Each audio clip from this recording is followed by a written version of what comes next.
Buenas noches.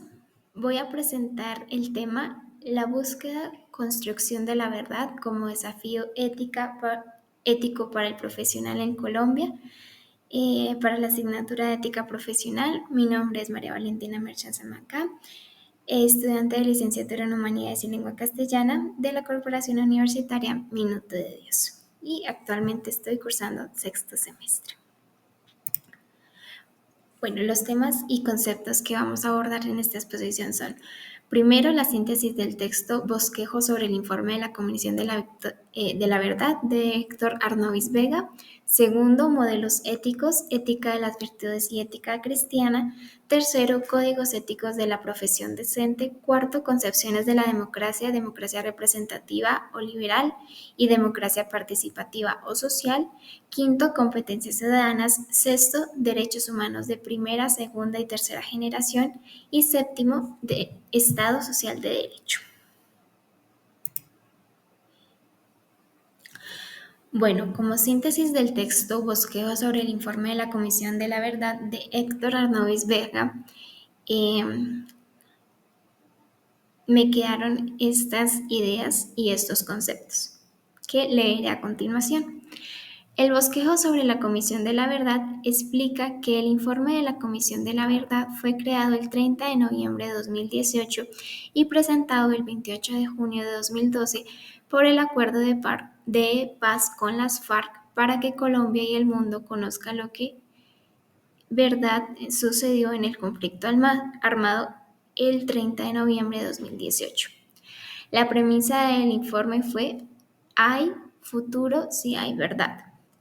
Una comisión es la que busca dar respuestas y reconoce a quienes violaron como tal los derechos humanos y las víctimas que quedaron de este acontecimiento, brindando así como el reconocimiento de la existencia y los motivos que produjeron esos conflictos y sobre todo el conflicto armado interno. Bueno, con esto presente, la Comisión de la Verdad tiene cuatro grandes objetivos. El primero es el esclarecimiento, el segundo es el reconocimiento, el tercero es la convivencia y el cuarto es la no repetición.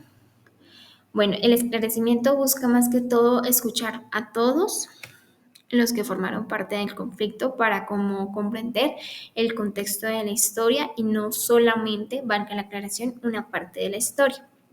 El reconocimiento es, digamos, hace alusión más que todo a los encuentros por la verdad, que quiere decir que se identifican a los responsables de causar como tal este conflicto para dar paso a estos encuentros, los cuales fueron espacios donde las víctimas alzaron su voz y contaron sobre sus historias sobre el sufrimiento que vivieron en ese entonces. El tercero es la convivencia, que eso da paso a la resolución de la confianza, la solidaridad y bueno, también para que puedan vivir mejor. Y cuarto es la no repetición, que es más que todo que invita a construir un país en paz y solucionar las diferencias.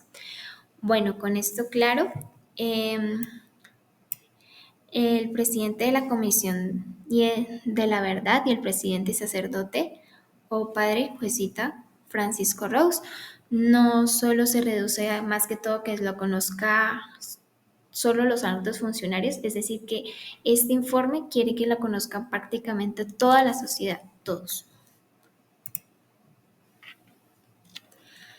Bueno, para continuar vamos a hablar sobre los modelos éticos y más que todo sobre la ética de las virtudes y la ética cristiana. Antes de esto, es importante mencionar que existen cuatro modelos éticos importantes. El primero es la ética de las virtudes, el segundo es la ética cristiana, el tercero es la ética del deber o ética deontológica o ética kantiana y el cuarto es la ética consecuencialista. Pero como mencioné, nos vamos a enfocar en ética de las virtudes y ética cristiana. Para comenzar, este se originó cuando la Edad Antigua estaba prácticamente terminando. Y aquí digamos que tuvieron lugar muchas civilizaciones, que las civilizaciones recordemos que son sociedades humanas que desarrollaron la agricultura, descubren como potencialidades del agua y y crean diferentes roles sociales, como por ejemplo los gobernantes. También, digamos, transmiten los códigos sociales, la memoria y el pasado a través de escritura codificada. Bueno, en las primeras civilizaciones del Viejo Mundo fueron Egipto, Mesopotamia, India, Grecia y Roma. Y las del Nuevo Mundo fueron las aztecas, los mayas y los incas. Bueno, las bases de la cultura occidental fueron más que todo con la cultura griega, se basan, y el pensamiento de algunos filósofos destacados que fueron Sócrates, Platón y Aristóteles.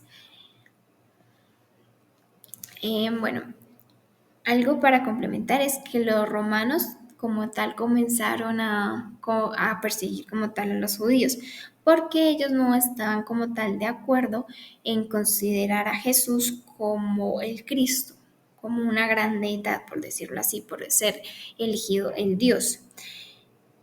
Entonces, como ellos eran creyentes de diferentes dioses, entonces consideraban a los cristianos como tal eran ateos prácticamente.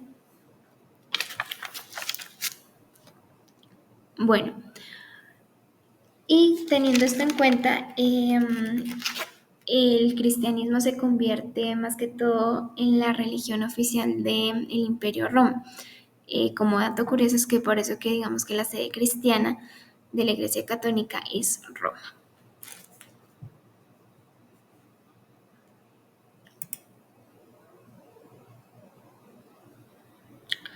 Bueno, vamos ahora a tocar el tema de ética de las virtudes, con el cual vamos a tocar el alma para Platón, el alma para Aristóteles, las coincidencias de Platón y Aristóteles con el concepto del alma, importancia de las virtudes en la formación del sujeto racional y la relación entre ética de las virtudes y ética cristiana. Bueno, el alma para Platón era más que todo eh, bueno, se basaba más que todo con el concepto del ser humano, era sobre todo la razón, el pensamiento. eh, el principal objetivo que él como que era ser más que todo feliz, controlar esas pasiones innobrables como por ejemplo lo que es la ira, la venganza, todos esos tipos de cosas.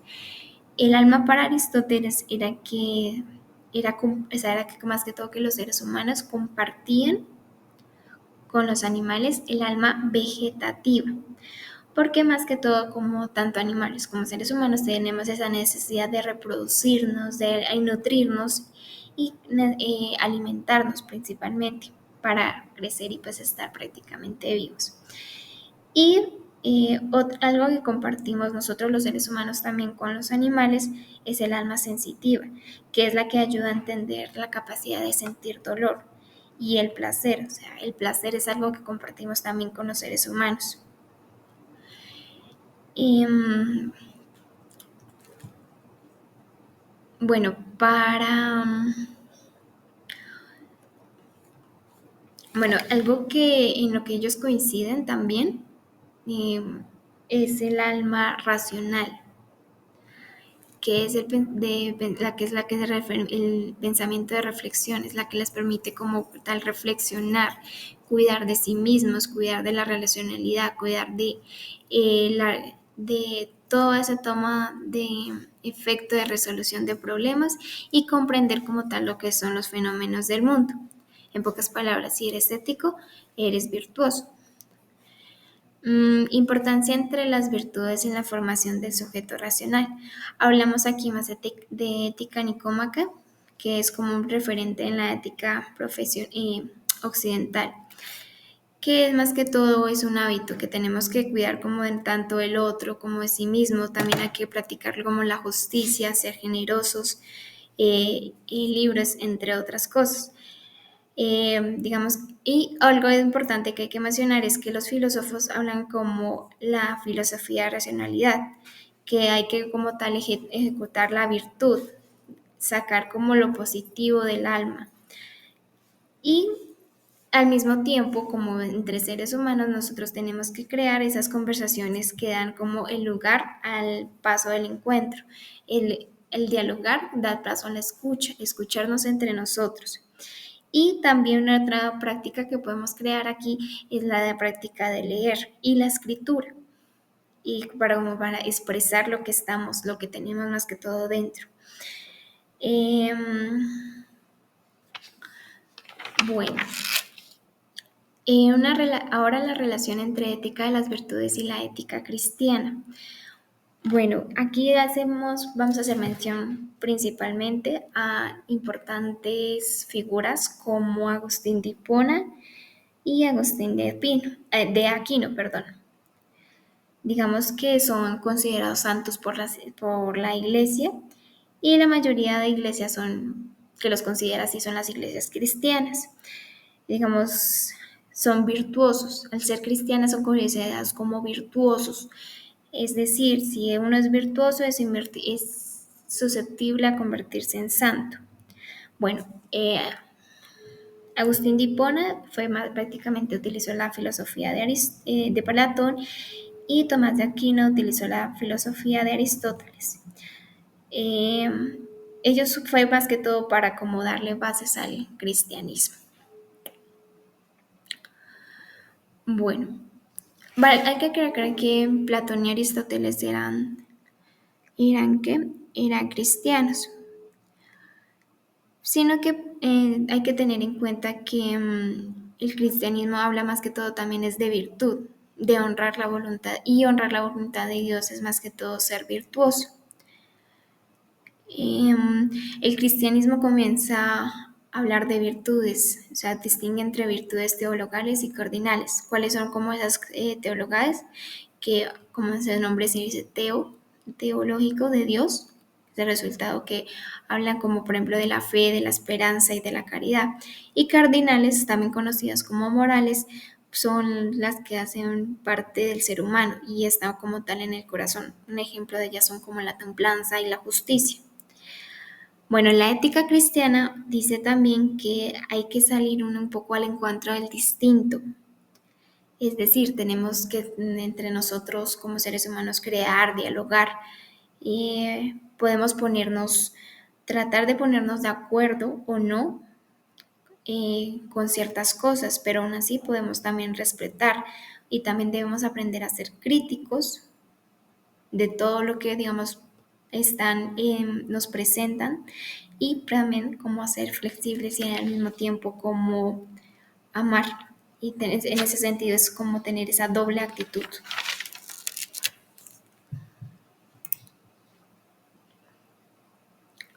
Bueno, como códigos éticos de la profesión docente. Bueno, en Colombia como tal no existe un código docente, sino que como cada institución, ya sea una universidad o un colegio, en fin, tiene su propio código ético.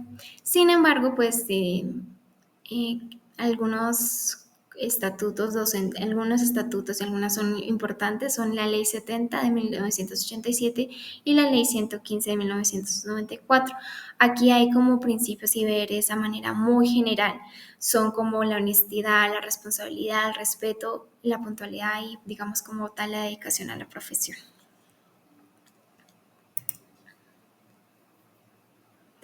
Bueno, las concepciones de la democracia como tal, la democracia representativa o liberal y la democracia representativa o liberal y y democracia participativa o social. Vamos a comenzar con la democracia representativa o liberal. Bueno, para comenzar, tenemos que decir que esta comenzó como tal en el siglo XVIII. Y comienza como tal en el siglo XVIII y como que toma más fuerza en el siglo XVIII. Más exactamente en Inglaterra en el año 1776, y como producto de la Revolución Francesa, que recordemos que fue en 1789, y desde entonces se considera como una democracia burguesa. Bueno, algunos aspectos positivos es que esta se dividió en tres ramas, que todos como tal las conocemos, que son el ejecutivo, legislativo y judicial, que las ramas ejecutivas son más que todo para los gobernantes, la judicial para los legisladores y la judicial para como tal para los jueces. Em, bueno, esto fue más que todo para evitar que el poder no se concentre solamente en una sola persona. Y porque como tal, el poder, recordemos que lo tienes como tal la Constitución, no una sola persona. Otro aspecto es que la democracia liberal la delega la humanidad y los derechos fundamentales, o también conocidos como los derechos de la primera generación. Y también son conocidos como los derechos políticos o civiles. En el siglo XIX, perdón, en el siglo XVIII fue cuando se conocían como los derechos del hombre. Y estos son importantes porque solamente antes habían derechos naturales. Em, bueno, em, bueno, en este punto nos podemos ya como preguntar quiénes son los representantes de esta democracia. Son como tal los congresistas, los liberales y los concejales. Y bueno, en el pensamiento liberal y sus ramas tenemos la economía liberal y la democracia liberal. En la economía liberal es la economía capitalista o la economía de Estado, y la democracia liberal es lo que nos dice que prácticamente somos libres, pero pues aún así digamos que no podemos, perdón, no efectuar cambios positivos en la sociedad. Bueno. Para continuar, bueno, hay una última mención, es que este poder es como tal para la mayoría, o sea, la mayoría por los que se decidan algo es de los que tienen ahí como la palabra, por decirlo así. Bueno, en las concepciones de la democracia participativa o social, para comenzar, esta democracia fue como el resultado del proletariado que se dio como tal en el siglo XIX. Y hay como más que todo una... Es como es el resultado de la revolución industrial, que es cuando se pasa, digamos, del campo a la ciudad. Pero pues como tal no hay unas condiciones dignas laborales. Entonces se empieza a vender como tal la fuerza del trabajo a la burguesía y la riqueza se concentra, repito, en la burguesía. Bueno, espérame. Bueno, acá también destacan los derechos de segunda generación, que son los derechos sociales, colectivos y económicos.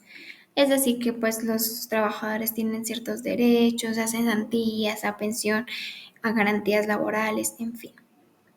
Y algunos aspectos como negativos que vamos a mencionar son que es muy autoritario. O sea, se degenera los sistemas autoritarios y se diviniza, o sea, son divinos los gobernantes, se divinizan a los gobernantes como tal.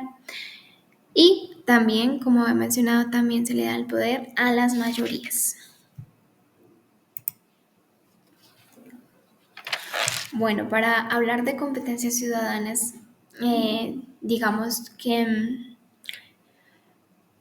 uno como ciudadano tiene que ser muy competente. Y debemos como tal entonces conocer como tal nuestros derechos y nuestros deberes para relacionarlos con los demás y ver como que esas habilidades que tenemos. Es por eso que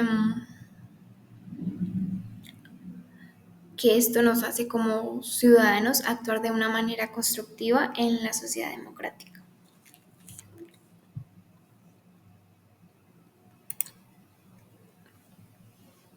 Bueno, ahora pasamos a los derechos humanos de primera, segunda y tercera generación.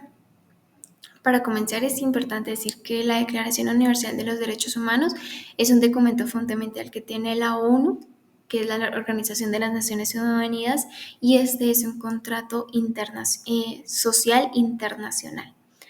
Bueno, los derechos humanos, como mencioné algunos antes, se dividen en derechos humanos de primera generación, que son, por ejemplo, son como tal los derechos fundamentales, los civiles o los políticos.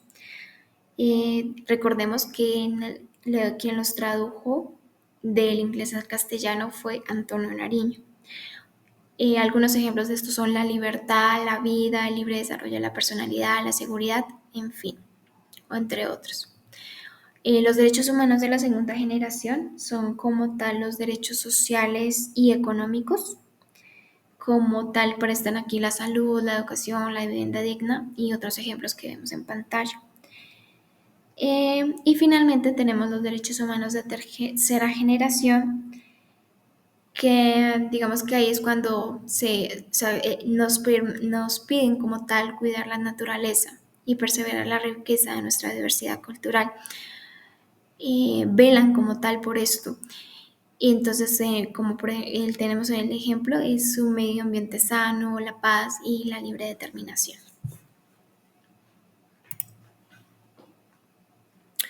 Bueno, para hablar ahora de Estado social de derecho, es importante mencionar, como dice ahí, que es diferente el Estado de Derecho y el Estado social de derecho.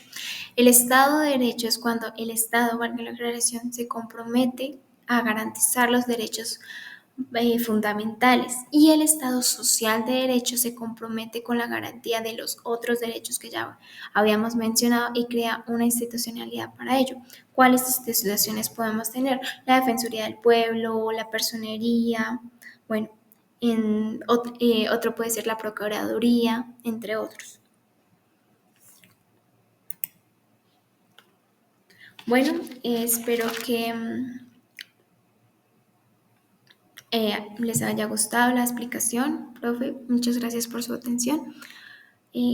Feliz día, hasta luego.